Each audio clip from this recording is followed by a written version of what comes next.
Let me play around with what. You want to sit on a pillow? All right, let's see what you like better. Can you hold it? This is a little hot. Whoa! I have to use those abs. Or Just get some ripped out. oh, that fridge is really noisy. It is? Is that our fridge? I can hear it. That's our fridge. Should we shut the fridge off? No, don't worry. Okay. Oh. The first film I ever saw in a movie theater was Born Free. And I just remember being in the dark theater and being very moved by it. The ending was very moving and sad, and I still remember it to this day. And thinking, I can cry, no one will see me. And I loved that sort of envelope of the darkness and sitting with other people. So the first documentary that really, or first time a film spoke to me in the sense that I could see it as a tool for social change was my department from university was on this retreat, and they screened Barbara Koppel's Harlan County.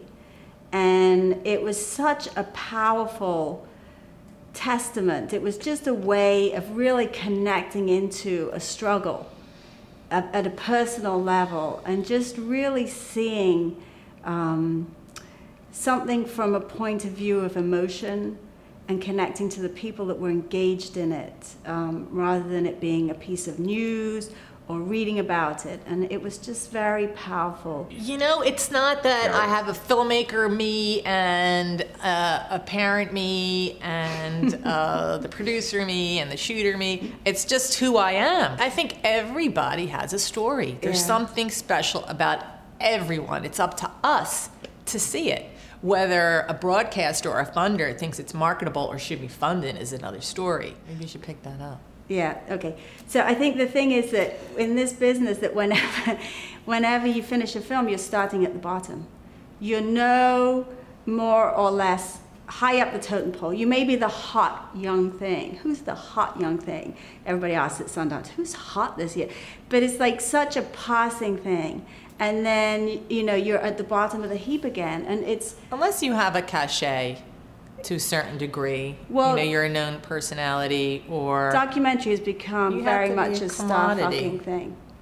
It has. And, you know, that's the thing. Unless you're a name or commodity or connected to a name or commodity that, you know, the powers that be who fund these things feel that they can get something out of, some media attention immediately from, then you start at the bottom of the heap. Really. Well, I feel very responsible to the film that I have going on now. And if it means that other films have to take a back seat, that's what happens. But then again, and when you're finished the other film, you're not where you want to be with the one that sort of needs to move ahead. There's too much of a lag time. And that's been a constant problem for us, actually. Because it's not that, you know, we only work on things we really are passionate about. And I don't know how we've been able to survive all these years. Or if I really, you know, like the subject matter and like the people that are involved with the project. But, you know, you really have to have your allegiance to try 110% with what you're dealing with in the here and now.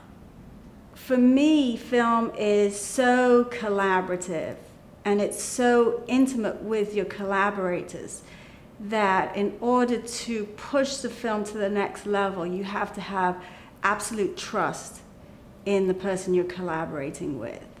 So to be able to have somebody who shares your vision and you have that intimacy with, I think allows us to really push our work to a place that I don't think I would do on my own, or it would be a different place if I was working on my own. And let's face it, it's a documentary filmmaker. You're asking the questions, but you're always listening. Yeah.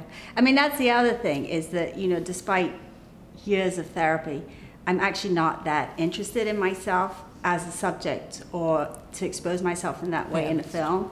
So that break doesn't really, so that separation between work and self doesn't really happen. But, you know, there are times when you forget that you're not interviewing somebody, that you're actually in a social situation.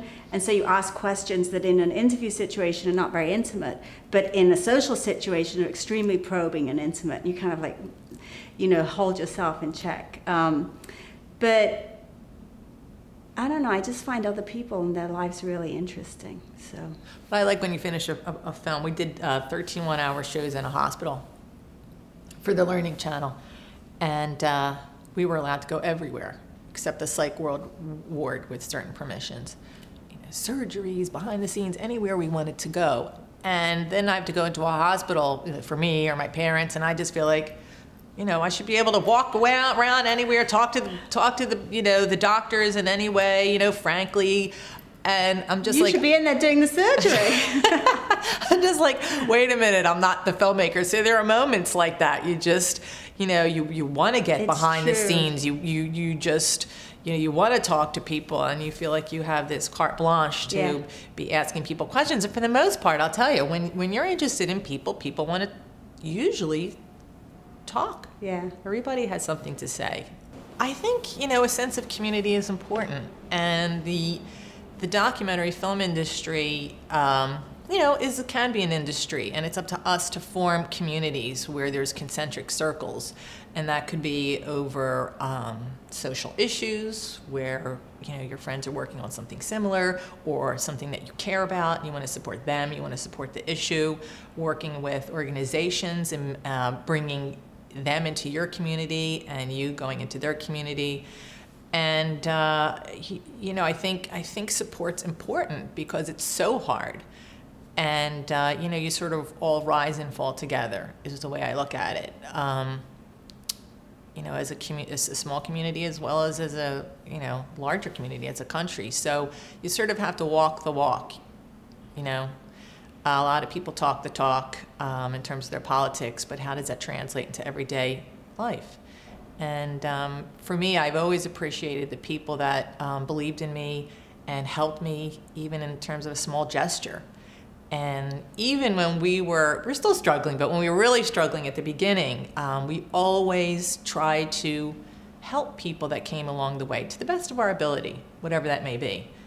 Like the people who interned for us, we don't like them to graduate from Naked Eye until they feel that they can go out into the world and tackle things with some sense of with having skill and confidence.